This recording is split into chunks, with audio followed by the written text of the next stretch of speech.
자, 오늘은 58쪽 그 무념이라고 소제목 붙어있는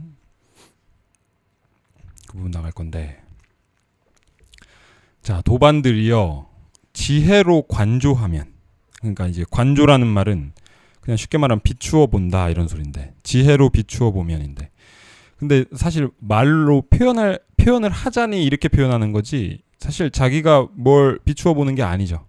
그러니까 이런 언어에 빠지면은 이 공부는 아예 다른 길로 간다는 말이, 지혜로 비추어 보면 했을 때 뭘 비추어 봐? 비추어 보게.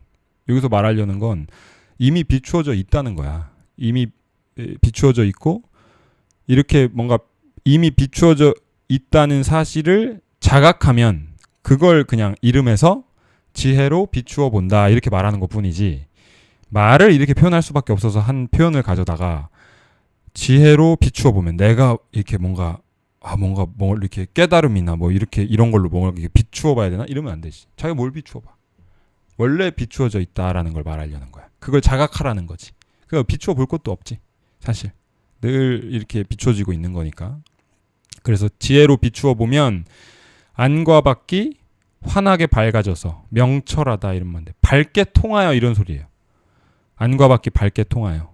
좀 더 해석을 곁들이면 안과 밖이 밝게 통한다는 말은 구분이 없어진다는 말이야. 밝게 뻥 뚫리듯이 통하는 거니까, 밝게 통하는 거니까 안과 밖에 구분이 없어져서 이런 소리인 거지. 스스로의 본심을 알게 되나니, 그러니까 자본심 이러잖아. 그러니까 자기의 본래 마음을 알게 되나니, 만약 본심, 본래 마음을 알면 그것이 곧 본해탈이요. 본래 해탈. 그러니까 본래 해탈에 있었음이라 이런 소리야. 그러니까 지혜로 비추어 보면 원래 이렇게 저절로 비추어지고 있다는 사실을 자각하면, 비춤은 우리가 비추는 게 아니라 원래 이렇게 비추어 보고 있었음을 자각하면 뭐가 비춰져? 다 전체가 내가 그동안 안이라고 여겼고 밖이라고 여겼던 이런 구분이 있었어. 이런 걸 분별이라고 하지. 경계. 우리 광주에서 무경계 나가잖아. 경계를 짓고 있었잖아. 근데 저절로 비추어지고 있다는 사실을 자각하면 사실 안과 밖이 있었던 거예요? 아니지. 왜? 그 전에는 어땠어? 안이 밖을 비춘다 이렇게 생각했잖아. 안이 밖을 경험하고 있다 이렇게 생각했잖아. 내가 누군가를 만난다. 내가 무언가를 생각한다. 내가 듣는다. 내가 본다. 내가 생각한다. 내가 느낀다. 이렇게 생각했던 거잖아. 그러니까 안과 밖이 뚜렷하지. 그죠? 안과 밖이 다른 거지. 근데 저절로 비추고 있는 이 알매 성품을 딱 자각하면, 그러면 안과 밖이 구분이 없는 거지. 둘 다 어차피 비추어지는 것 뿐이잖아. 대상이었을 뿐이잖아. 그러니까 안과 밖이 구분이 사라져. 환하게 밝아진다고 하는 거야. 그리고 스스로의 본심, 자기의 본래 마음을 알게 되는 거야. 그동안은 자기의 본래 마음이 뭐라고 여기고 살았어? 자기를 뭐라고 여기고 살았어? 이거. 그리고 자기 마음이 뭐라고 생각하고 살았어?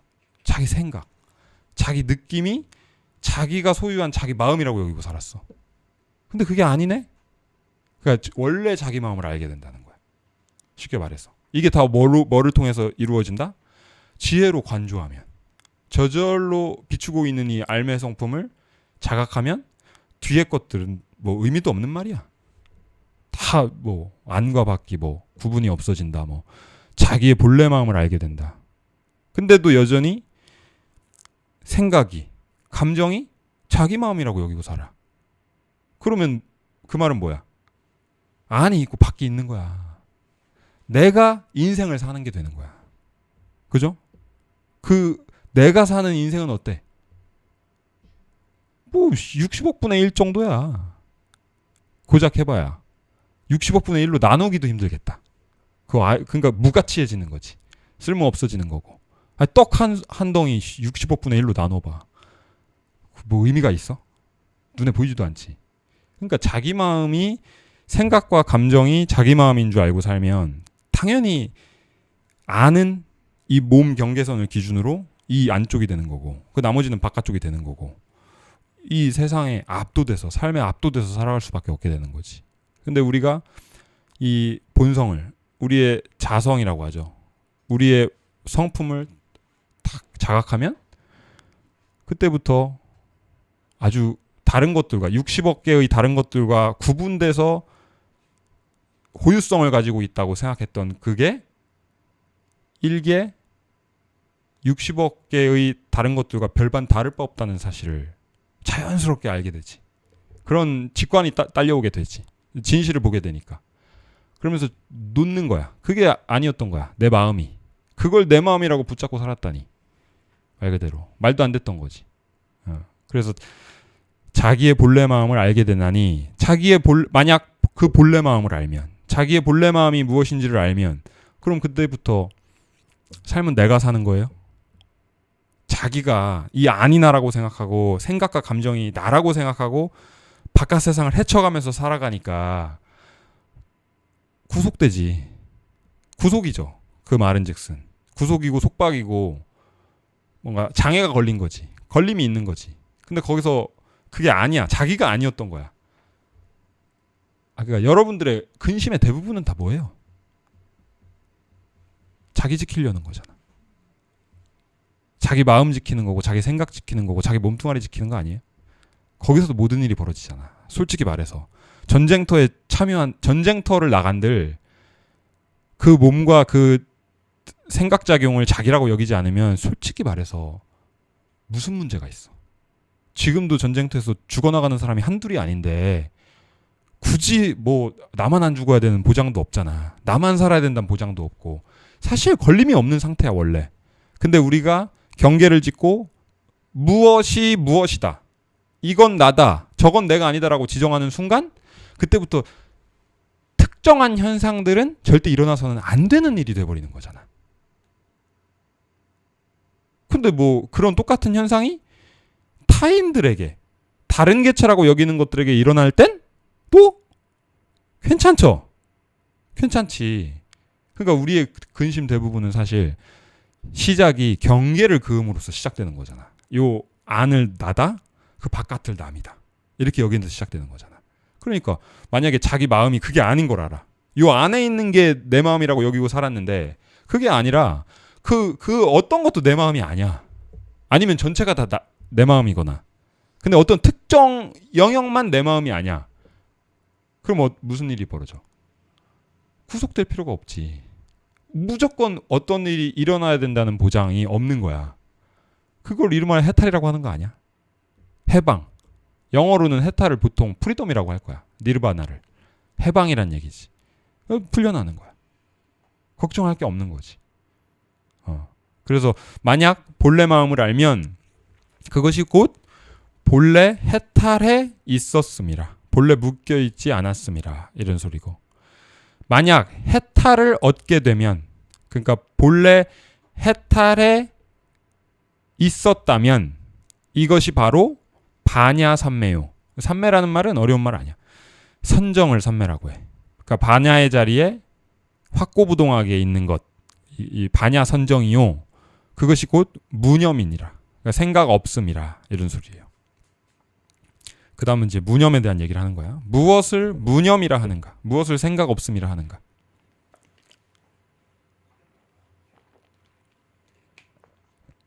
자, 일체법을 볼 때, 일체법은 모든 걸 말하는 거야.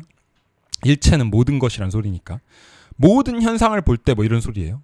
일체법을 볼 때 마음이 물들거나 집착하지 않는 것이 무념이니라. 이렇게 말하고 있는 거지. 물들거나 집착하지 않으면 그게 무념이야. 그게 이제 육조 해능의 무념에 대한 정의인 거지. 그러니까 물들거나 집착하지 않는다는 건 그러니까 그 반대로 물들거나 집착한다는 건 뭘까요? 우리가 물들거나 집착한다는 거. 방금 말한 거 그대로인데 마음이 자기를 잊어버린 거야.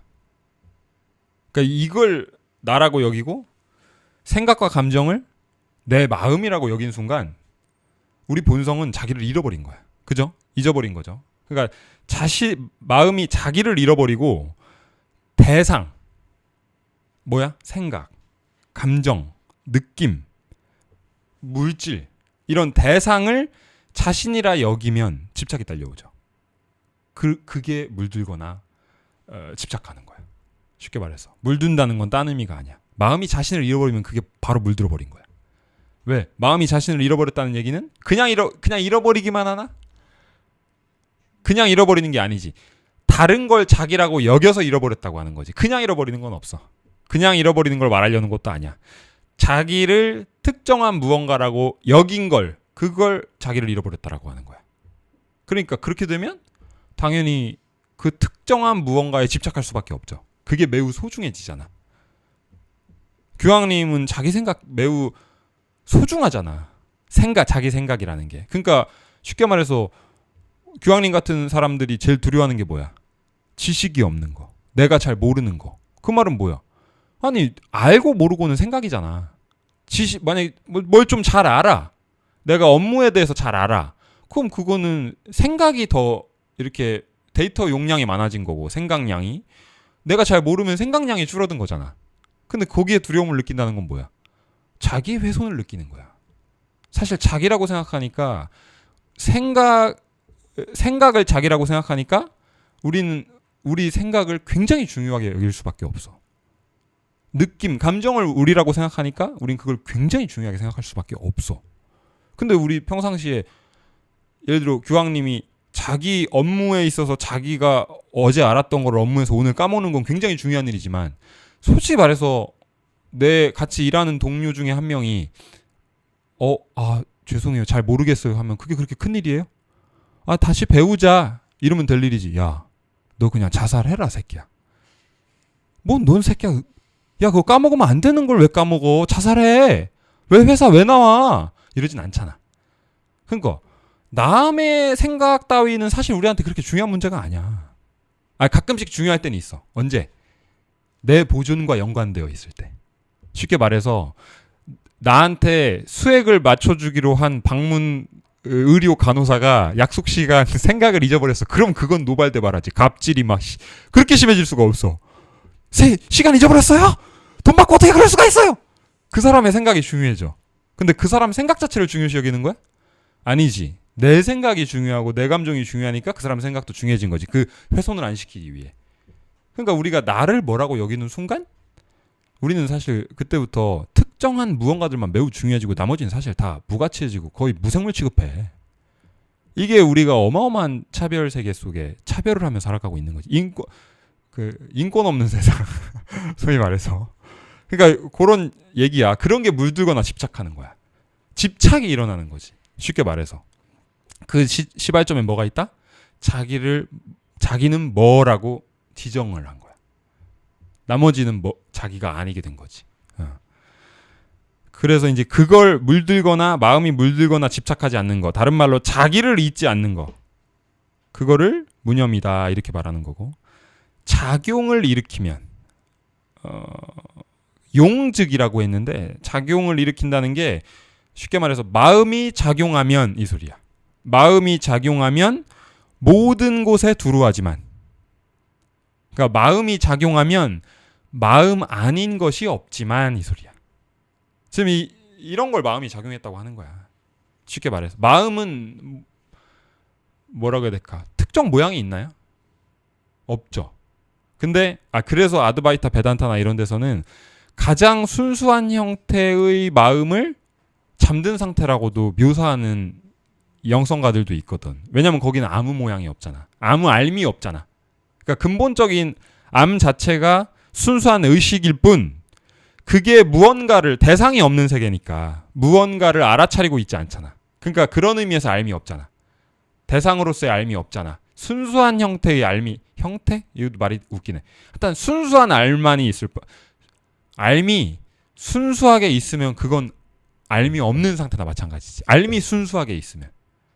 그러니까 그걸 이제 표현하려니까 이제 버벅이는 건데 하여튼간 우리가 이렇게 분별해서 무언가를 알 수 있고 모른다 이거는 이제 깨어있는 세계에서 가능한 건데 이게 이런 걸 마음이 작용했다고 하는 거야. 이걸 그러니까 마음은 본체와 작용이 나누어져 있지 않죠. 그걸 증득하는 거야. 그걸 소위 금강경이나 이런 데서는 색즉시공이라고도 하는 거야. 마음의 본체와 작용이 다르지 않아. 근데 굳이 분류를 이렇게 분별을 해보면 마음의 본체와 마음의 작용을 따로 구분해서 말은 해볼 수 있는 거지. 쉽게 말해서. 그러면은 마음의 본체는 모양을 여인 거지. 그리고 이 모양을 마음의 작용이라고 하는 거야. 그러니까 이 작용은 우리가 잠에만 들어도 사라져. 그래서 루퍼트 스파이라 같은 영성가는 우리는 잠을 사랑할 수밖에 없다는 거야. 왜? 근심과 동일시로 번복됐던 이 현상 세계가 일시에 다 사라지는 경험, 그게 잠이니까. 우리는 그걸 사랑한다는 거야. 그러니까 여러분들은 기어코 자려고 하지. 기어코. 왜? 여러분들은 사실 현상 없는 걸 사랑하고 있는 거야. 이미. 하여튼 그런 건데 이게 마음의 작용인데 이렇게. 마음이 작용을 일으키면 모든 곳에 두루하다는 말은 마음 아닌 것이 없다는 거야. 마음 아닌 게 없죠. 모든 현상은 다 마음이지. 그러니까 마음 아닌 걸 찾으려도 찾을 수가 없어. 그게 모든 곳에 두루하다는 거야. 마음이 일단 작용을 일으키면 마음 아닌 것이 없지만 그 모든 곳에 집착함이 없어. 마음 아닌 게 없는데 눈길 닿는 모든 게 마음이고 손끝 닿는 모든 게 마음인데 그 어디에도 집착하지는 않아. 이걸 굳이 금강경에서 말로 표현하면 뭐라고 해? 응무소주 이생기심이라고 하는 거야. 머무는 바 없이 그 마음을 낸다가 아니라 그 마음이 나는 거야. 머무는 바 없는 거야. 그러니까 만약에 머무는 바 없다 이렇게만 말하고 그 마음을 낸다, 그 마음이 난다라고 말하지 않았으면 그게 소위 말해서 현상을 여인 공이지. 현상을 여인 공이야. 아무것도 없는 공이야. 근데 그건 무기공이지. 우리가 실제 그런가요? 이 현상은 그 마음이 아니라고 여기는 거잖아. 마음은 이 현상이 아닌, 이 시끄럽고 속 시끄러운 현상이 아닌 아무것도 없는 자리만 마음이라고 여기는 거잖아. 공이라고 여기는 거잖아. 근데 금강경에서 머무는 바 없이 공을 말한 거지. 근데 그 마음이 난다. 이건 현상을 말한 거야. 그러니까 그 두 개가 아무런 모순 없이 완전히 같은 걸 말하고 있기 때문에 그거를 소위 말해서 중도라고 하는 거지. 어디에도 치우쳐져 있지 않은 거지. 어느 한 군데 집착돼 있지 않은 거야. 지금 여기서 말하는 게 그거야. 작용을 일으키면 마음 아닌 것이 없지만 다 마음이지만 하지만 그 어디에도 집착하지는 않는다 이 말이야. 다만 본래 마음이 깨끗하여 육식이 육문 육근으로 나올지라도 육진 즉 육경에 물듦이 없고 뒤섞이지 아니하여 오구감에 자유롭고 잘 통용되어 걸림이 없으니 이런 말 하는 건데 육식 육근 육경 이건 뭐 어려운 말 아니에요. 육식은 육근에서 일어나는 인식작용들 우리가 보통 안이비설신의 그걸 이제 좀 더 길게 풀면 안식 이식, 비식, 설식, 신식, 의식 이렇게 말하는 거거든. 근데 안식은 뭐 시각 그러니까 우리 식작용을 각이라고 한다면 이게 느낄각자니까 식작용을 각이라고 한다면 우리가 보통 시각작용을 시각이라고 하고 들리는 이 느낌을 청각이라고 하듯이 그걸 그냥 옛날 말로 표현하면 안이비설 신의야. 그러니까 육식은 육군에서 일어나는 인식작용을 말하는 거고 육근은 뭐냐? 그 뿌리. 그러니까 그 육식, 그 6가지 청각, 시각 그 작용을 낳는 감각기관. 그러니까 눈, 귀, 코, 혀, 몸, 뜻 이걸 말하는 거지. 그러니까 시각작용이 일어나려면 뭘 통해 일어나? 눈을 통해 일어나는 거야. 그러니까 육식이 일어나려면 육군을 통해 일어난다 이 말이지. 그럼 육경은 뭐냐? 육식의 대상. 그 인식작용을 하는 그 대상. 그러니까 그 눈, 귀, 코, 혀, 몸에 의존해서 그러니까 눈, 귀, 코, 혀, 몸을 이용해서 시각작용, 청각작용이 일어나는데 그 시각작용으로 결국에 뭘 보는 거야? 색을 보는 거야. 모양을 보는 거야. 청각작용으로 뭘 보는 거야? 소리를 듣는 거야. 그래서 이거를 색성향 미촉법 이라는 거야. 대상들을 말하는 거지. 그러니까 우리가 경험이라는 게 일어나려면 반드시 이 경험에 있어서의 빠질 수 없는 3대 요소를 바로 이 쉽게 표현하면 아드바이타 베단타식으로 표현하면 보는 자, 보여지는 대상, 보는 활동 이렇게 말하는 거야. 주관, 객관, 그다음에 그 활동. 거리를 상징해. 쉽게 말해서 내가 여러분을 본다 하면 내가 바로 여기서 이 육근에 해당해. 그리고 여러분이 육경에 해당해. 대상이 되는 거지. 내가 여러분을 본다. 이게 육식이야. 그러니까 이게 갖춰져야 내가 여러분을 본다. 이 경험이 가능하다는 거야. 대상 세계에서. 무조건 우리가 본다, 듣는다 할 거면 여기에는 현상 세계적으로는 무조건 이 세 가지 요소가 반드시 있어야 돼. 이 세 가지 요소 중에 하나라도 없다. 그럼 경험은 성립하지 않는다. 그걸 설명해 놓은 거야. 불교에서. 옛날부터. 근데 그러니까 근본적인 자리에서 말하면 봄이 없다는 거야. 들음도 없다는 거야. 그러니까 보려면 거리가 있어야 보거든. 나와 여러분 사이에 거리가 있기 때문에 볼 수 있는 거야. 내 손을 보려도 거리가 있어야 보는 거야. 근데 이러면 못 보잖아. 눈 뜨고 있어도 이러면 못 보잖아. 거리가 없으면 볼 수가 없단 말이야. 그런 것처럼. 근데 거리라는 건 모든 게 마음이라고 말하는데 마음이 조금 없는 자리라도 있어야 봄이 성립해. 무슨 말인지 알겠어요?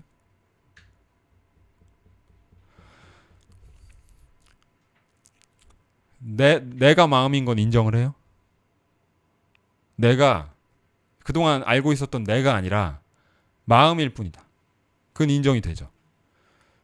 사람들이 마음이란 건 인정을 해요? 그럼 나와 사람들 사이에 그 공간은 뭐예요? 그러니까 내가 있고 사람들이 있고 나와 사람들 사이에 공간이 있어야 본다는 게 성립되는 거 아니에요? 그럼 모든 게 마음뿐이면 본다는 게 어떻게 성립돼? 보는 활동이 어떻게 일어나? 그러니까 불가능한 거야. 그러니까 비추어 본다 사실 이런 말도 틀린 말이야. 아주 궁극의 자리에서 표현할 길이 없어 이렇게 표현할 뿐이야. 알미다 이런 말도 틀린 말이야. 어떻게 알미 성립해? 그래서 이것뿐이다 이러는 거야.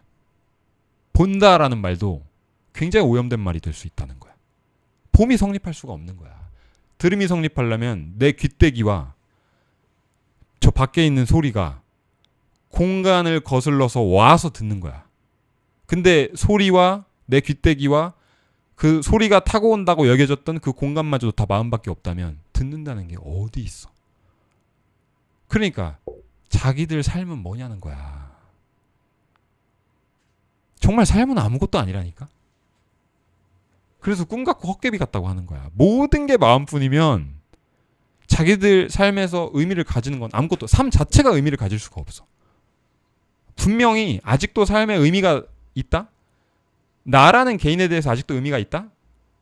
이 공부를 해서 모든 게 마음뿐이라는 도리를 밝혔는데도 아직도 의미가 있다? 그 말인즉슨 어디 지금 공백이 나고 있는 거야.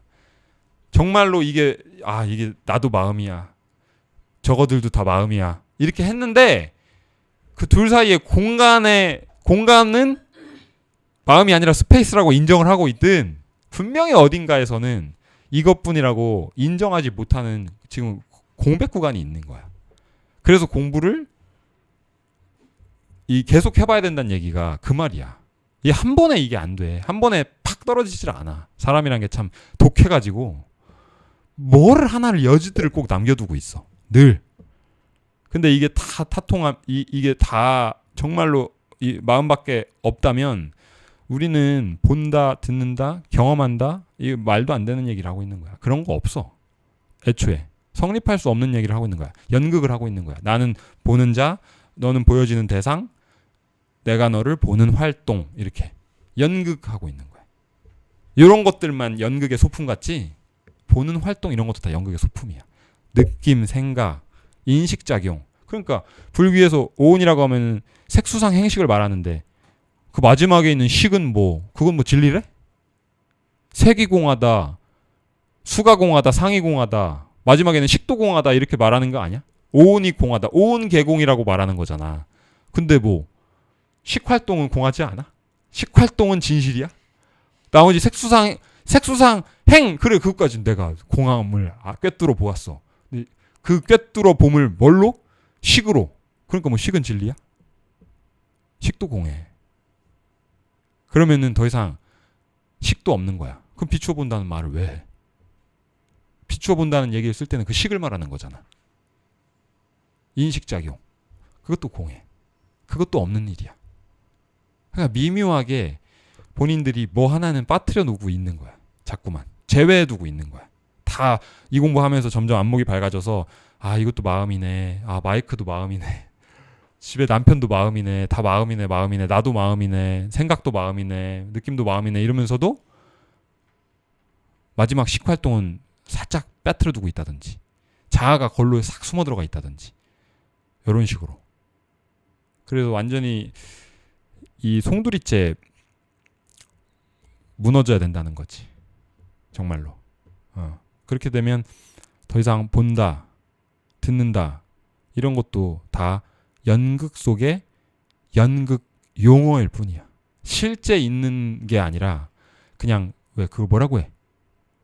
그 수학이나 과학 같은 데서 실제 있는 개념이 아니라 그 공식을 전개하기 위해서 임시로 그냥 같이 관념적으로 이렇게 앞으로 이건 이걸로 정의하자 이렇게 해놓는 거 있잖아.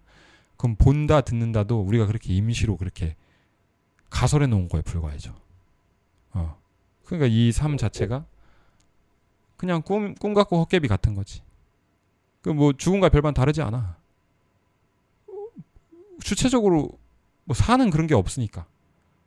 죽음을 우리가 두려워하는 이유는 주체성이 사라지기 때문 아니에요? 그 말은 뭐야? 삶에서는 주체성을 느낀다는 거잖아. 뭔가 단단히 착각하고 있어. 주체성이 없는데 본인들이 주체성이라고 착각하는 거야. 그러니까 자꾸만 삶과 죽음이 다른 거라고 생각해. 근데 삶에서도 주체성이 없다는 게 밝혀지면 그럼 그게 죽음하고 뭐가 달라? 죽음을 두려워하는 유일한 이유가 주체성의 상실이니까. 삶에서도 주체성 없어요. 여러분들 폼 잡잖아. 나는 고상한 생각을 해. 내 느낌들은 진심이야. 내 몸에는 활력이 있어. 이런 것들을 자기들이 이렇게 경험하고 살잖아. 그게 자기들이 한다고 생각해. 그러니까 자기들이 한다고 생각하니까 자기가 고상한 사람이 돼. 여러분들이 하는 게 아니야. 그 생각이. 그런 감정을 여러분들이 특별한 사람이라서 갖는 게 아니야. 거기에 어떠한 것도 나라고 하는 게 개입된 적이 없어. 다 나랑 애니어그램 배운 사람들 아니야? 그러면 동일한 유형들은 동일하게 살지 않던가요? 동일한 유형들은 동일한 패턴과 동일한 감정과 동일한 생각 반응을 갖지 않던가요? 근데 아직도 자기들이 하는 거라고 생각해, 그게?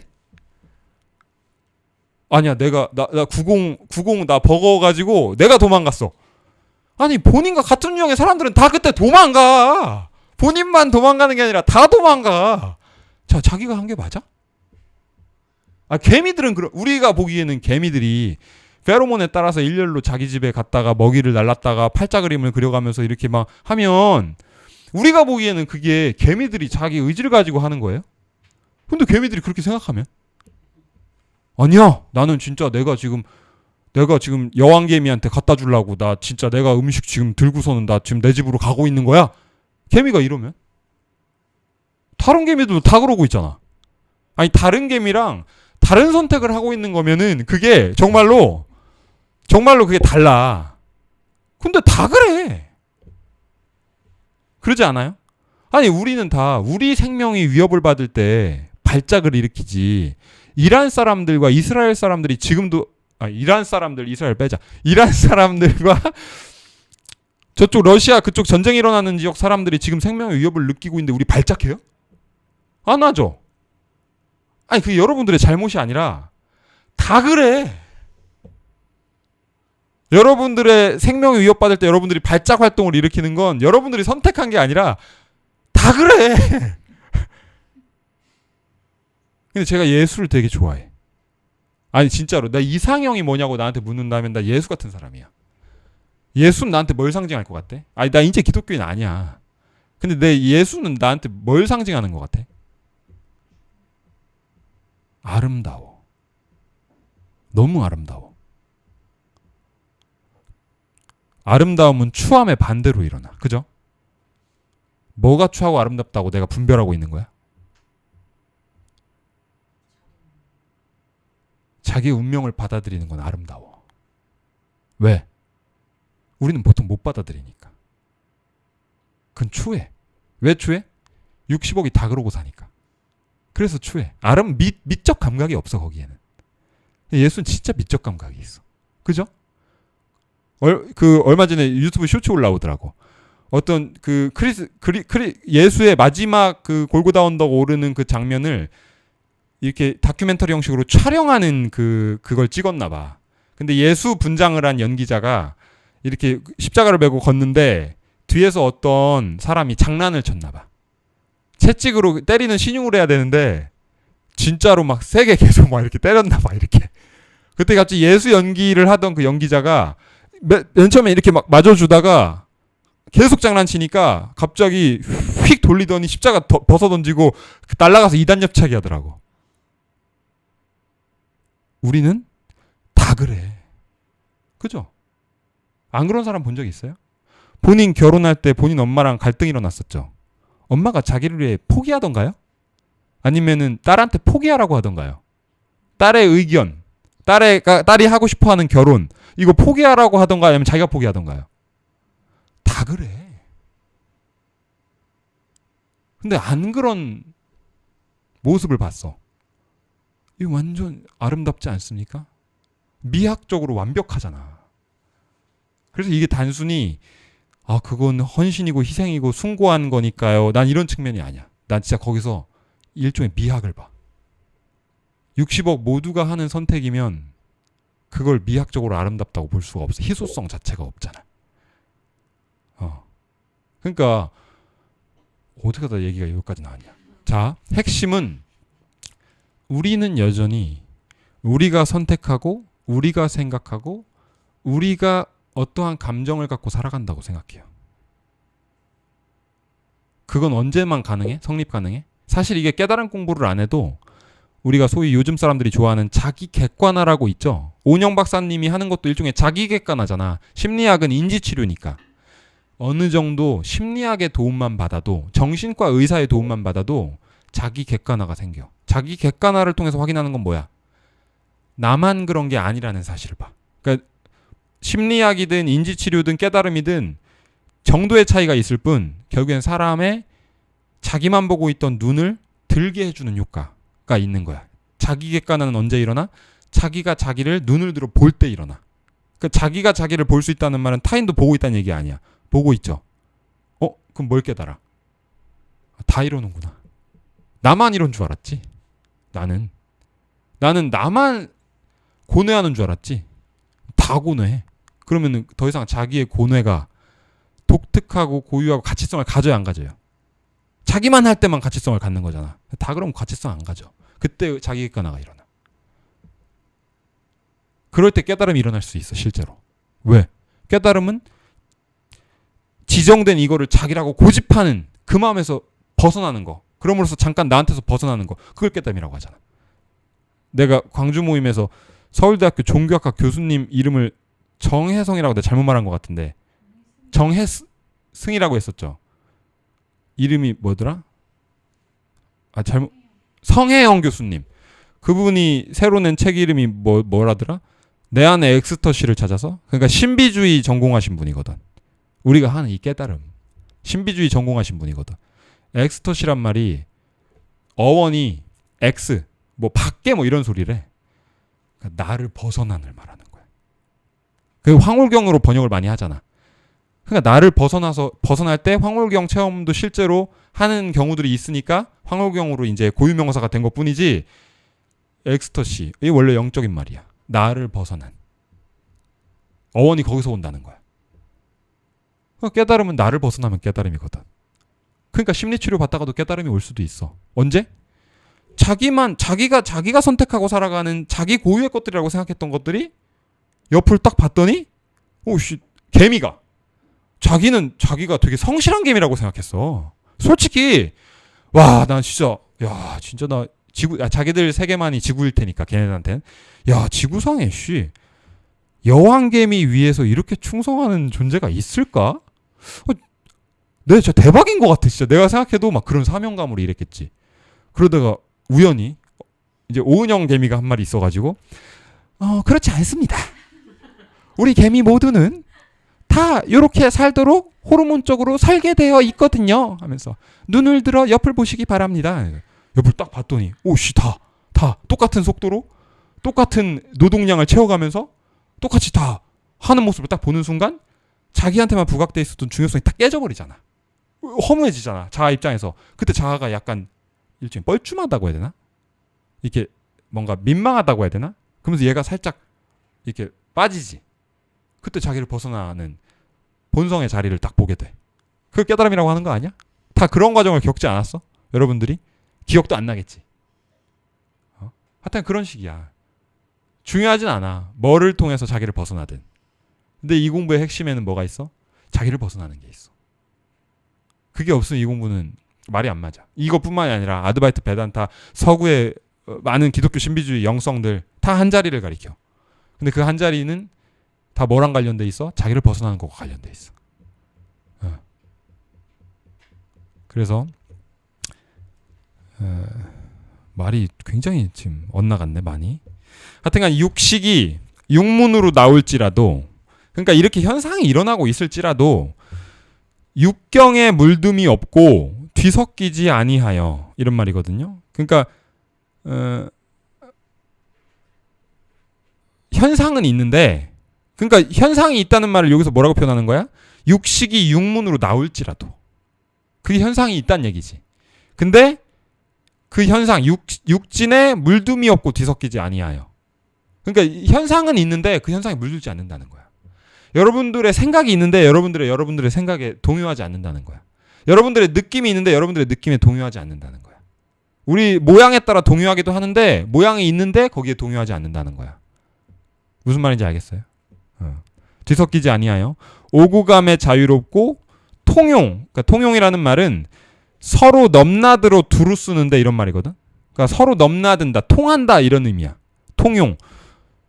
서로 넘나들어 두루 쓰는데 걸림이 없으니 서로 간에 걸림이 없는 거야. 근데 우리가 걸림이 발생할 때는 언제야?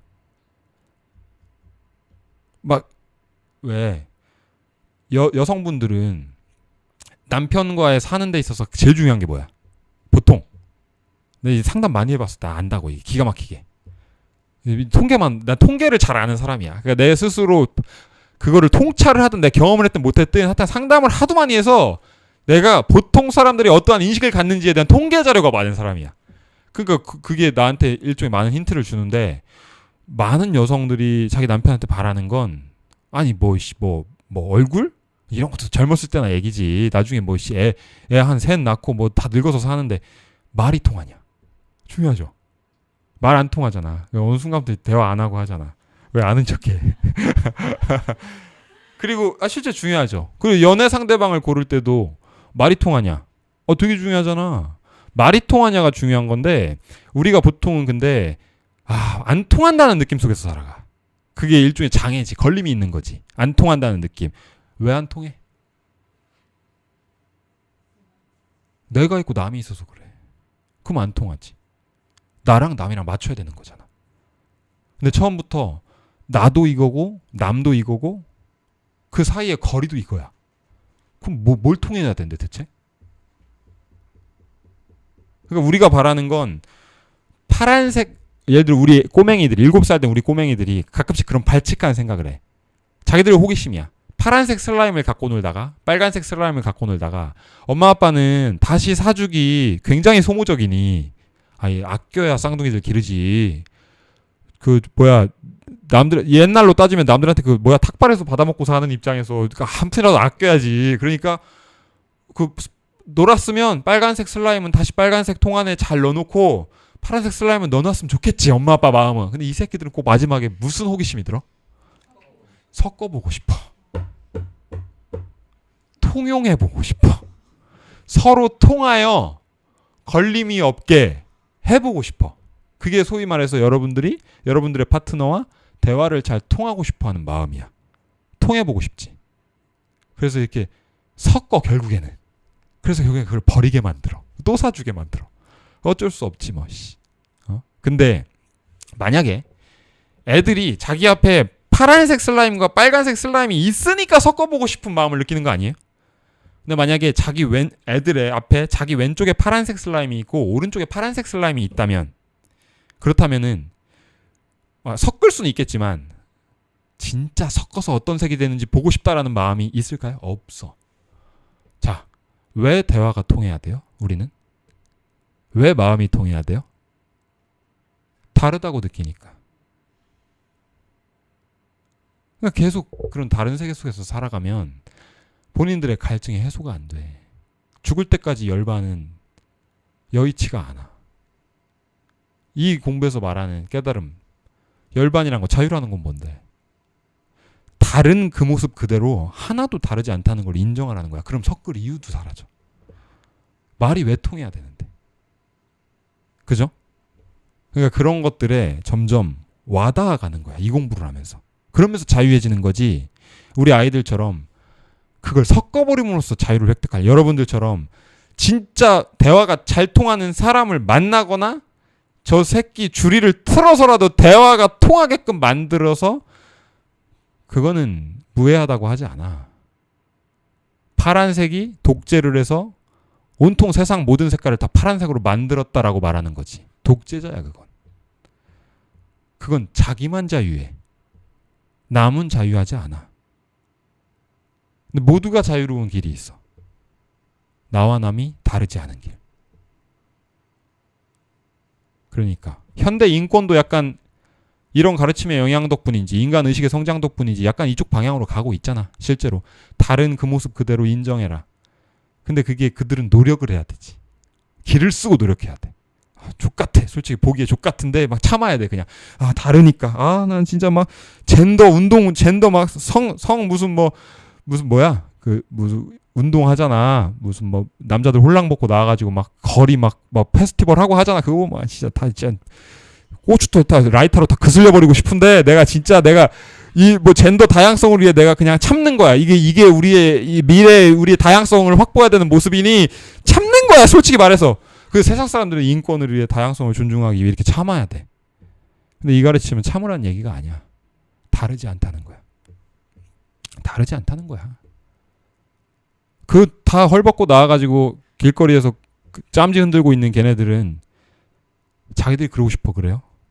진짜로 우리가 보듯이 타락한 사람들이고 몸 안에 악령이 가득한 사람들이라 그래? 정말 그들의 삶을 우린 모르잖아. 그죠? 근데 만약에 그들과 같은 호르몬 배열을 가지고 태어났고, 우리 몸에서 그들과 같은 호르몬이 흐르고 방식으로 같이 흘러가고, 그들과 같은 뇌 누련신경이 구축돼 있고, 그들과 같은 부모, 친척, 사회의 영향을 받아서 세월을 보냈다면 안 그런다는 보장 있어요, 여러분들은? 보장 없죠. 그러니까 마치 나는 내 의지로 선한 존재가 된 것 같고, 저들은 저들의 의지로 악한 존재가 된 것 같은 그런 분별을 하고 있을 뿐이잖아. 사실 나나 저들이나 그냥 이기적 유전자에 따르면 유전자의 노예가 돼서 설계된 대로 살아가고 있을 뿐인데, 인연 조건이 맞은 대로 살아가고 있을 뿐인데, 뭐 이런 차원을 또 얘기하자는 것도 아니고, 하여튼간 이 깨달음은 우리를 벗어나고 보면 다르지 않다는 거야. 어떤 것도 다르지 않다는 거야. 그러니까 거기서 우리가 노력해서 통해야 될 부분이 아니라 원래부터 우리는 분리된 적이 없다는 사실을 깨닫는 거야. 그럼 더 이상 우리의 추구는 멈춰요. 마음 공부에 대한 추구만이 멈추는 게 아니야. 세상 그 어떤 것에 대한 추구도 멈춰요. 진짜 내 남편하고 말 좀 통하고 싶다. 그런 추구가 멈춘다고. 그죠? 통할 이유가 없어. 왜 안 통할 이유가 없기 때문에. 그런 것들이 참 이 공부하면서 와닿아가. 그러면서 한층 더 나로부터 더 벗어나게 되는 거야. 더. 자, 이것이 바로, 그래서 이렇게 걸림이 없으니 이것이 반야삼매요. 자제해탈이며, 그러니까 자제라는 말은 자유로운 뭐 이런 소리야. 그러니까 속박 없는 해탈이며, 이름하여 무념행이라 하느니라. 그러니까 행은 우리가 앞에서 말했지만 실제로 그리하는 거. 이치에 머무는 게 아니라 실제로 그리하는 거. 그런 게 이제 무념행이라 이렇게 말하는 거고.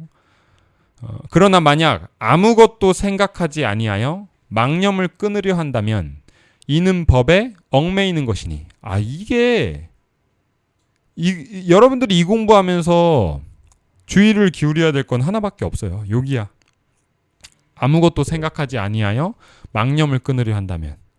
너무나 쉽사리 우리의 인간적 상식으로 우리는 여기서 말하는 아무것도 생각하지 아니하여 망념을 끊으려 하는 게 이 공부의 요체라고 생각하는 경우들이 정말 허다해. 생각보다 다 그런 식이야. 여러분들이 진짜 이 공부로 넘어오기 전에 잡다구리하게 봤던 영성들이나 이런 걸 봤을 때도 여러분들이 꿈꿨던 건 아마 이런 걸 거야. 진짜 말도 못하는 어떤 나를 벗어나고 막 진짜 생각과 감정과 속 시끄러움이 다 사라지는 어떤 그런 평화, 지복의 상태. 그런 건 아니라는 거야. 이 공부는 그런 얘기를 하려는 게 아니야. 그게 이 공부의 요체가 아니야. 그러니까 그렇게 한다면 이는 뭐에 얽매이는 거야? 법에 얽매이는 거야. 여전히 어떤 여기서는 법에 얽매인다고 하는데 이런 걸 법상에 얽매인다고 하지.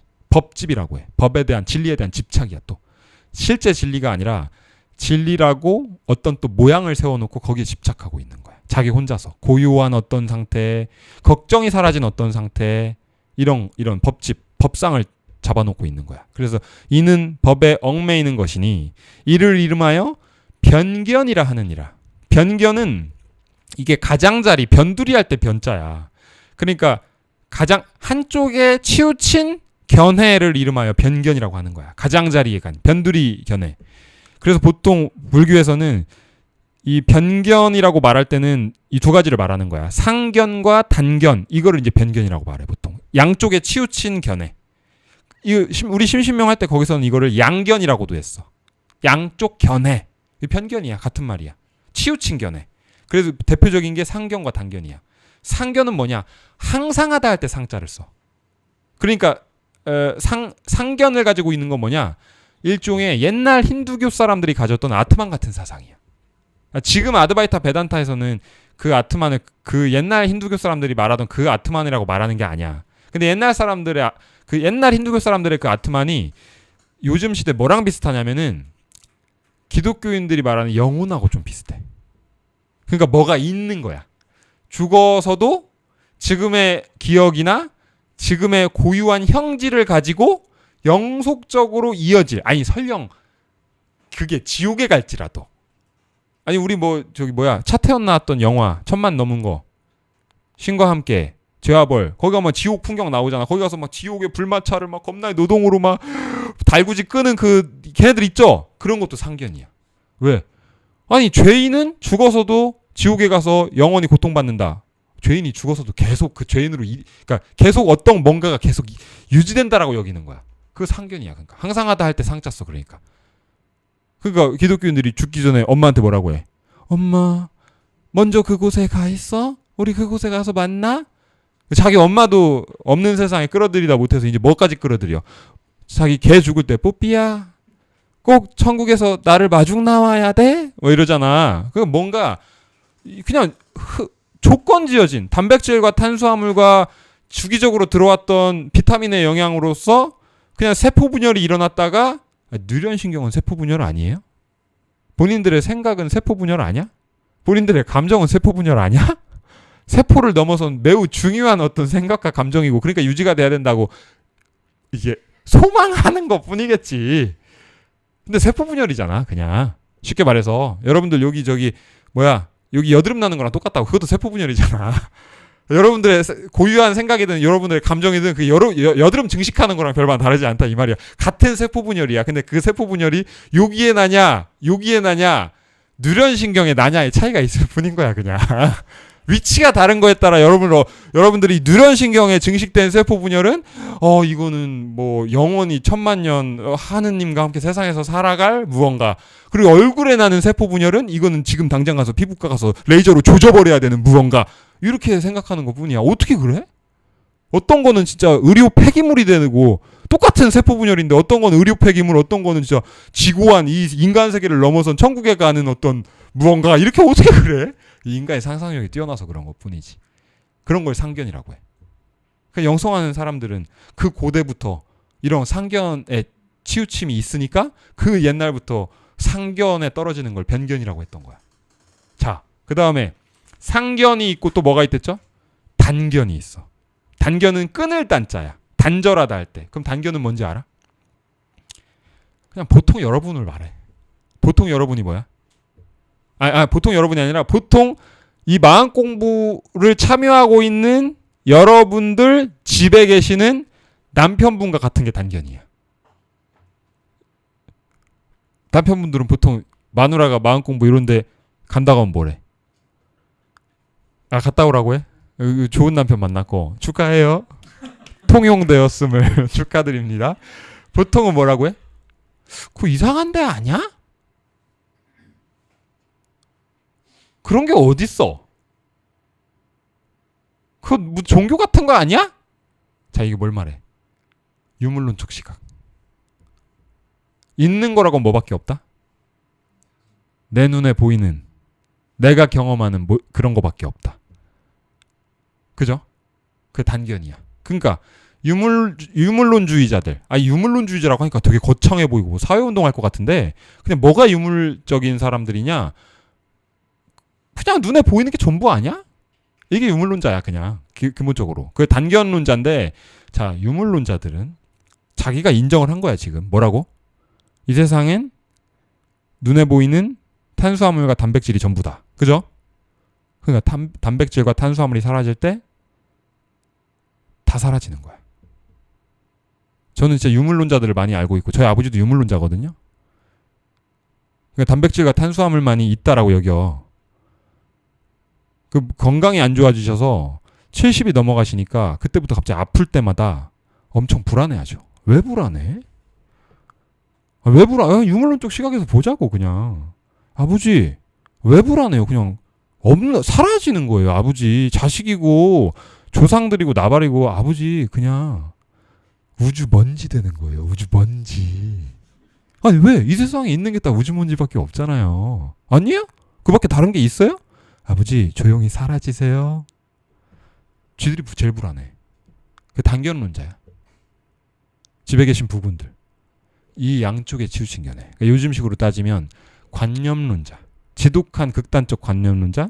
지독한 극단적 유물론자. 물질 보이는 게 전부다. 이런 관점. 또 하나는 아니야. 너희들은 몰라. 눈에 보이지 않는 저 우리 마음 안에 계속 우리 몸이 죽어서도 계속해서 살아갈 영혼, 귀신 이런 게 있어. 이게 상견론자. 이런 게 다 얽매임이라 이거야. 집착이라 이거야. 견해에 대한 집착. 이를 이름하여 변견이라 한다 이거야. 자, 도반들이요. 문현법을 깨달은 이는 만법에 다 통하고 문현법을 깨달은 이는 재불 모든 부처의 경계를 보며, 그러니까 쉽게 말하면 그냥 모든 부처님들이 본 걸 같이 본다 이 얘기고, 문현법을 깨달은 이는 부처의 자리, 부처의 지위에 이르느니라 이런 말을 하는 거지. 도반들이요 후대에 나의 법을 얻는 이가 이 돈교 법문을 가지고, 그러니까 이 도노의 가르침으로 법에 들어가는 이 동교 법문을 가지고 같이 보고 같이 행하겠다는 발언을 받아지녀 이렇게 말이거든요. 그러니까 후대에 나의 법을 얻는 이가 나와 같은 안목을 가지고 같은 길을 가겠다는 그런 어떤 뜻을 받아지녀 이런 소리야.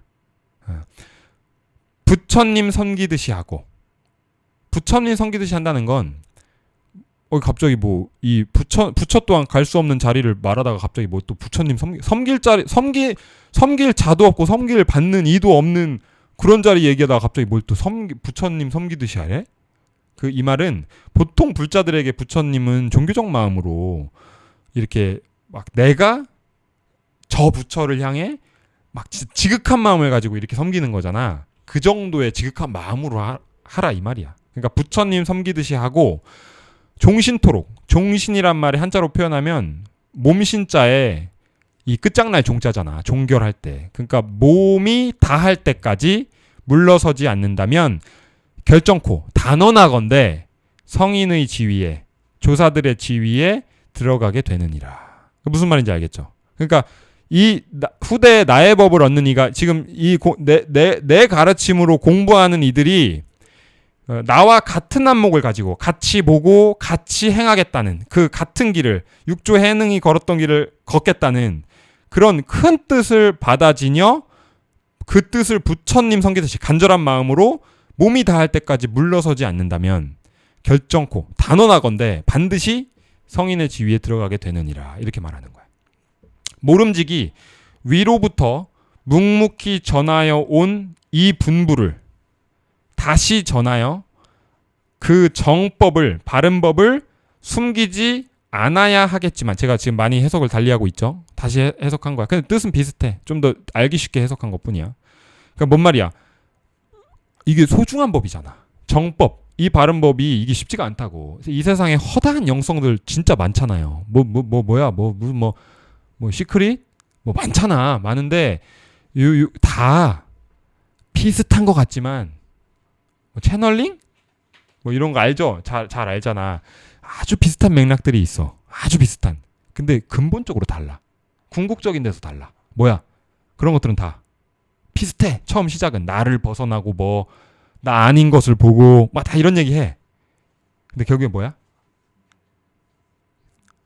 삶의 불행, 삶의 어떤 현상, 이거를 제압하고 통제하고 이것과 척을 지고 살아가려는, 이런 것들을 없애고 살아가려는 그 가르침의 골조로 가. 시작은 같았을지 모르나 끝이 달라져. 근데 이 가르침 그렇지 않아요. 그런 것들을 그래서 뭐라고 하냐? 그냥 내가 그냥 그렇게 내린 결론이야. 불완전하다고 하는 거야. 근데 이 공부가 왜 귀한 공부냐면은 이 공부는 어떤 것도 건드리지 않아요. 못난 여러분들한테 잘난 사람으로 살게 해줬다고 보장하는 공부가 아니야. 아니, 시크릿이나 채널링 이런 거는 그렇게 해주는 공부잖아. 못난 여러분들을 잘나게 만들어주려고 하니까 그런 느낌 받고 하는 거잖아. 대부분의 종교들도 그거 아니에요? 당신은 찌질인데 사실 찌질이 아니라 당신은 하나님의 백성이에요. 자녀예요. 이러니까 막 내 신분이 바뀌고 막 좋은 느낌 받고 그런 공부 아니야 이거. 조작하려는 공부가 아니라 있는 그대로 해서 단 하나도 바꿀 필요 없다는 걸 말하는 거거든. 이게 왜 귀한 법이냐면 이래야만 안전해. 안 그러면 불안전해요.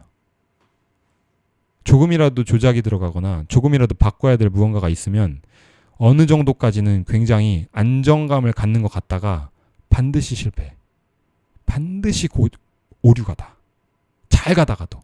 내가 예를 들어 내 마음을 완전히 조복시키고 내 생각을 완전히 컨트롤하고 불행이 찾아올 때마다 내가 갑자기 바로 그냥 명상 딱 들어가가지고 알아차림 알아차려서 알아차림 그래 생각에 불과하면서 생각 아닌 자리 탁 기어 들어가고 이렇게 하면은 자기가 잘 통제했다 칩시다.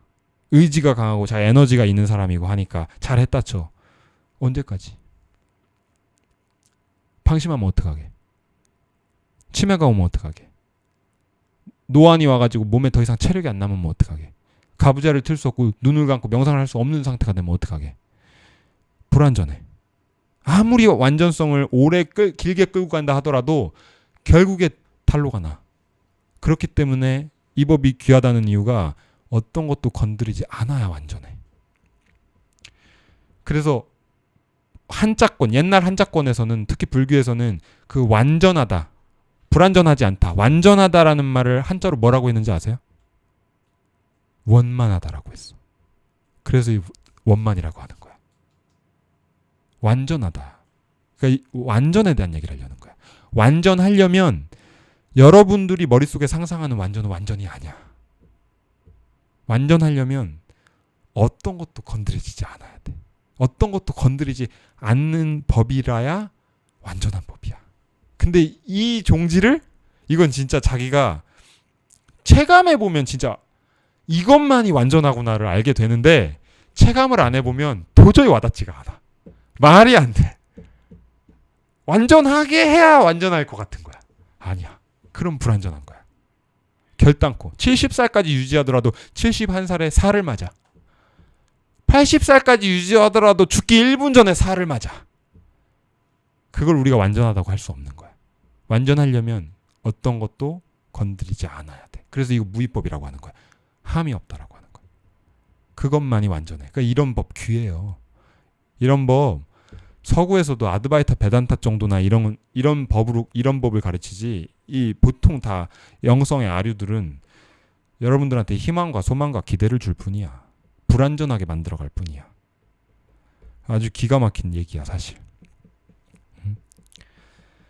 그러니까 말 그대로 이렇게 귀한 법이잖아. 그러면 대대손손 후대까지도 잘 전승하고 물려주고 해야 돼요, 안 해야 돼요? 해야 되잖아. 근데 여기서 지금 뭐라고 해? 이렇게 귀한 법이기 때문에 이 정법을, 바른 법을 숨기지 않아야 하겠지만, 숨기지 말아야 하겠지만, 다른 말로 사라지지 않게 해야 하겠지만, 그러나 만약 견해가 다르고, 즉 안목이 다르고, 처음에는 잘 가는 듯 싶다가 중간부터 갑자기 방향 틀어가지고 사람들한테 영성팔이하는 식으로, 뭐야, 처음에는 같은 결을 간다고 생각했어. 아 그렇죠, 아 이거죠, 아 이것뿐이죠 이랬는데 갑자기 중간부터 노선을 틀어. 그걸 어떻게 가? 자, 우리가 이걸 가지고 세상에서 우리가 이 고뇌하지도 않고 불안하지도 않게 우리가 이거를 이렇게 쓰면서 이렇게 뭔가 뭐라고 해야 될까? 하여튼 자기를 뭔가 이렇게 다루어 가면서 자기를 더 뭔가 뭐라고 해야 돼? 하여튼 그런 방식이 있잖아. 그렇게 중간부터 이렇게 슬쩍 가는 게 느껴져. 그 안목이 달라진 거야. 그게 실제로 있어요. 제가 마음 공부 도판에 대해서 잘 알진 못하지만 지나가다가 풍문을 또 많이 듣잖아. 귀가 밝아가지고 듣다 보면 처음에는 잘 같이 가던 도반들이 지금 이제 이 정법을 가리키는 선배들의 말이야. 잘 처음에 같이 청년 때부터 이렇게 같이 이렇게 같은 뜻으로 이렇게 잘 가다가 결국에는 중간에 명상계열로 빠진다는 거야. 왜? 거기가 좀 더 소위 말해서 이 호응이 좋거든. 이 트렌드에 맞거든. 거기가 좀 더 이 미래 종교를 잃어버린 미래 MZ 세대들이 좀 더 유입될 가능성이 좀 높은 곳이 맞거든. 좀 트렌디하거든. 좀 더 폼 나거든. 그 중간에 또 다른 데로 이렇게 빠진다는 거야. 아류로. 본류로 쭉 가는 사람들은 드물다는 거야. 왜? 본류 재미없거든. 뭐 아무것도 할 거 없거든. 정말 할 거 없거든. 뭐 아름다운 것도 없거든. 그러니까 본류 자체 늘 그렇잖아요. 바다 물이 많을수록 고요해요, 들썩여요. 고요하지. 작은 실개천들이나 절절절절 하는 거지. 물이 진짜 많으면 그런 거 없지. 도도히 흐르지. 강물은 변함이 없지. 물이 많을수록. 그러니까 본류는 원래 그런 거 없거든. 지류들만 재밌고 반짝반짝거리고 이런 거지. 그러니까 중간에 이렇게 빠진다는 거야. 그러니까 이게 사실 귀한 법인데, 근데 하여튼간 굉장히 귀한 거지만 만약 견해, 안목이 다르고 행함이 같지 않은 다른 법, 가르침에 있는 자에게는 이 법을 전하지 말라. 그런 사람들은 이전 분들을 훼손시킬 뿐 끝내 이익됨이 없나니 어리석은 사람이 이해하지 못하고 이 가르침, 이 법문을 비방하여 백겁천생토록 부처될 종성을 끊을까 두렵도다. 그러니까 그 본류로만 가르침이 이렇게 맥이 이렇게 이어지면 말 그대로 단순히 인간 사회에서 성스러운 인간으로 살겠다는 게 지금 이 가르침에 그 추구하는 바가 아니에요. 부처 자리를 넘보는 공부란 말이야. 근데 부처 종자 그 성품, 부처될 종성, 이 불종성이라고 하잖아. 부처 종자 성품 이런 소리잖아. 부처가 될 씨앗이란 얘기잖아. 종자. 그 성품이 있는데 오히려 그 삿된 지류들이 오히려 그 종자를 끊을까 염려가 되니까 그렇게 지류로 갈 가능성이 있는 싸가지들한테는 처음부터 견성도 시키지 말라 이런 얘기 아닐까? 괜히 세상만 더 혼탁해질 뿐이니 부처 종자 끊어버릴 확률이 오히려 이런 정법을 만나면 부처 종자가 될 가능성 있는 애마저 중간에 그 지류에서 스틸해가지고 그게 맞다는 식으로 가르치면 그쪽 방향으로 갈 거 아니야. 그러니까 이게 이 죄도 이런 죄가 없다는 거지. 부처 종자를 끊는 죄를 짓는다는 거야. 그러니까 그런 지류가 될 싸가지들한테는, 법기들한테는, 법을 담는 그릇들한테는 전하지도 말라는 거야. 법을. 공감되죠? 그러니까 심심해도 고고 못 먹어도 고야. 여러분들 지류를 탈라면 빨리 타. 나중에 나가리야. 답 없어.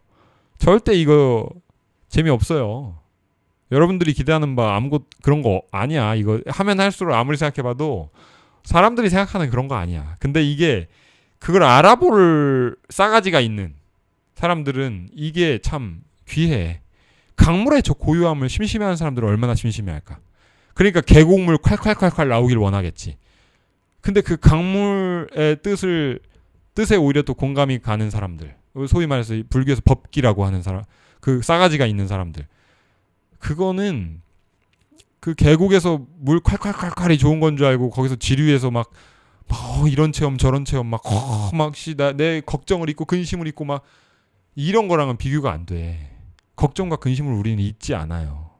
이 본류에서 말하려는 공부는 걱정과 근심을 잊지 않아. 걱정과 근심이 있는 그대로 없다는 사실만을 두 눈 뜨고 확인할 뿐이야. 그것만이 완전해요.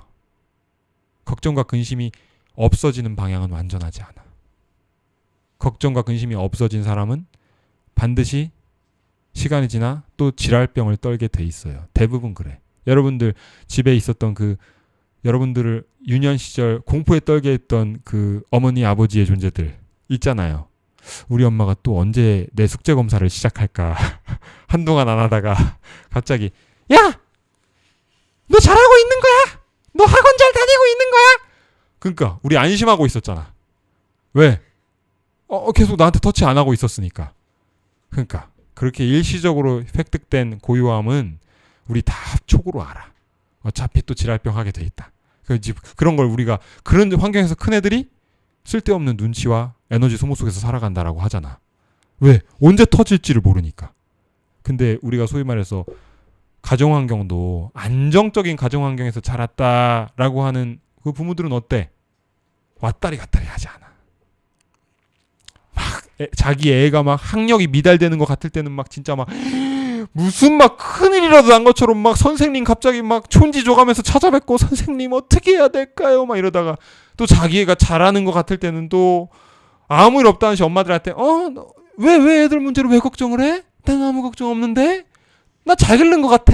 막 이런 느낌 풍기고 살다가 또 자기 애가 학력 좀 미달된다 싶으면 또 막 벌떼처럼 일어나가지고 막 그게 아니라 자기 애가 학력이 미달돼도 아니 뭐 너 같은 새끼도 이 세상에 어딘가 쓸 바가 있겠지. 한번 그냥 알아보기나 할까? 지금 네 실력으로 뭘 할 수 있는지 나열이나 좀 해볼까? 아빠가 그나마 그래도 삶의 연륜이 좀 더 있는 입장에서 보통 네 실력으로 네 성적으로 가운데서 우리가 좀 그래도 잘 살아갈 수 있는 방법, 아빠 경험상 굴삭기 요런 것들을 지금 빨리 전향해가지고 4년제 대학 포기하고 빨리 단기간 안에 따서 하는 게 오히려 그 어중간한 4년제 간 애들보다 아빠가 봤을 때 일발 역전의 기회일 수도 있지 않을까 생각은 해보는데 어때? 한 번 더 인생을 조진 다음에야 깨닫고 싶어? 그러려무나? 그러니까 뭔가가 잘못돼도 뭔가가 잘 돼도 결국에 우리 분별이잖아. 무엇이 잘 되는 거다, 무엇이 잘못되는 거다라고 지정해둔 우리 분별일 뿐이잖아. 그런 게 어딨어? 그런 게 없다면 말 그대로 그런 부모랑 사는 아이들은 적어도 공부는 못했을지라도 정서적 안정감 하나는 왔다 아닐까요? 그럼 보통 그렇게 공부는 못해도 정서적 안정감이 왔다인 애들은 보통 공부는 잘했는데 정서적으로 안정되지 못한 사람들하고 결혼을 해. 그래서 보통 의사 마누라 되고 그러는 거야. 뭔 말인지 알아? 걔네들 정서적 안정감 없이 공부만 잘하는 애들이거든. 그러니까 공부는 못해 정서적 안정감이 끝내줘. 그럼 보통 만나. 뭔 말인지 알겠어요? 농담이고 이 공부는 조자가 아니야. 우리가 바라는 대로 이루어져가는 공부 아니야. 그런 게 오히려 불완전한 무언가야. 이 공부의 요점은 딱 하나야. 있는 이대로 아무 일도 없다는 거야. 오직 그것만 말하는 거야. 다른 말 할 거 없어.